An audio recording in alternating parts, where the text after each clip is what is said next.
বিএনপির ভারপ্রাপ্ত চেয়ারপারসন জনাব তারেক রহমান এবং বর্তমান সরকারের যিনি চিফ অ্যাডভাইজার জনাব ডক্টর মোহাম্মদ ইউনূসের সাথে জনাব তারেক রহমান বাংলাদেশকে ভালোবাসেন, দীর্ঘদিন প্রবাসী থেকে বাংলাদেশের জন্য কাজ করছেন এবং দলের আগে দেশকে উনি প্রায়োরিটি দিচ্ছেন।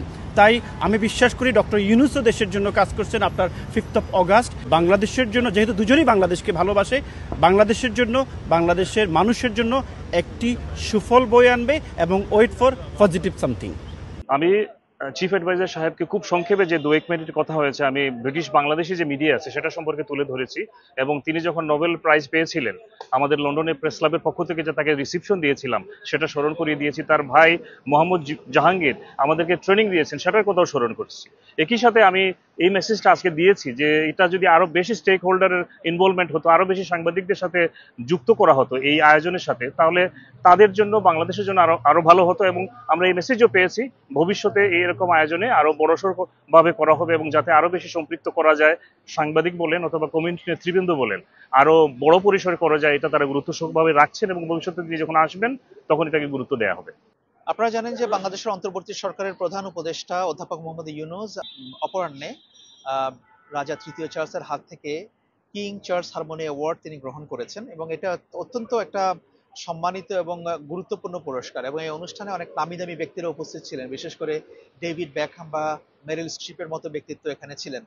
সকালের দিকে অধ্যাপক মোহাম্মদ ইউনূস রাজা তৃতীয় চার্লসের সঙ্গে একটা প্রাইভেট অডিয়েন্স করেছেন, অর্থাৎ তিনি কিছুটা সময় ওনার সঙ্গে একান্তে বসেছিলেন এবং এই বৈঠকে তিনি কিং চার্লসকে বাংলাদেশে সফর করার আমন্ত্রণ জানিয়েছেন এবং একই সঙ্গে রোহিঙ্গা ক্রাইসিস সমাধানে রাজা তৃতীয় চার্লস কোনো ভূমিকা রাখতে পারেন কিনা সেই জন্য তিনি তাকে অনুরোধ করেছেন।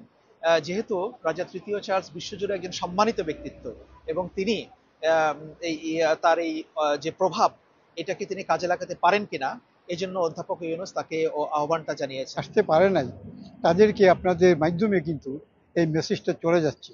উনি দুঃখ প্রকাশ করেছেন যে আমি এখানে অ্যাকোমোডেট করতে পারতেছি না, এটা ক্লিয়ারলি আমাকে বলেছেন এবং সেই জন্য উনি বলছেন যে আগামীতে যদি ইনশাল্লাহ আসেন উনি চেষ্টা করবেন যে আরও কিছু লোকের সঙ্গে বসা। গতকালকে উনি কিন্তু আমাদের কমিউনিটির সঙ্গে বসছেন, আজকেও বসলেন, আমি মনে করি আগামীকালকেও কিছু লোকের সঙ্গে বসবেন। তো এই যে উনি চেষ্টা করতেছেন সবাইকে নিয়ে বসা এবং সবাইকে নিয়ে এই অল্প পরিসরে এটা বসা, এটা তো একটা প্রবলেম আছে, আপনি তো বুঝেন। সেই জন্য আমি মনে করি ওই লিস্টের মধ্যে তালিকাকে প্রস্তুত করলো না করলো, এর চেয়ে বড় জিনিস হলো যে আমরা যে ওনার সঙ্গে দেখা করলাম আপনাদের মাধ্যমে ওনার যে মেসেজটা আমরা সবার কাছে পৌঁছে দিলাম। আপনারা যারা ব্যবসা করেন, আমরা রিপ্রেজেন্ট করি BBCCI, British Bangladesh chamber of commerce, আপনারা নিশ্চয়ই জানেন। আমাদের মতো আরো অন্যান্য সংগঠনকে ওনারা ইনভাইট করেছেন, হয়তো বা সবাইকে করেন নাই, যাদেরকে ওনারা ইনভাইট করেছেন ওনারা গিয়েছেন। উনি বলছেন এই দেশটা আপনাদের, আমাদের সবার, আমাদের নতুন প্রজন্মকে কিভাবে এখানে কাজে লাগানো যায় এবং উনি বলছেন যে আমি যতটুকু সম্ভব আমি রিফর্ম করার চেষ্টা করতেছি, খুব তাড়াতাড়ি দেশে একটা সুন্দর ব্যবস্থা রেখেই আমি চলে যাব আমার কাজে। আপনারা নিশ্চয় জানেন আমি কি কাজ করি। আমি দেশের উন্নয়নের জন্য, দেশের গরিব মানুষের জন্য এবং দেশকে এই যে নতুন প্রজন্ম আশা করে যে বিশ্বমানের একটা দেশ হওয়ার জন্য।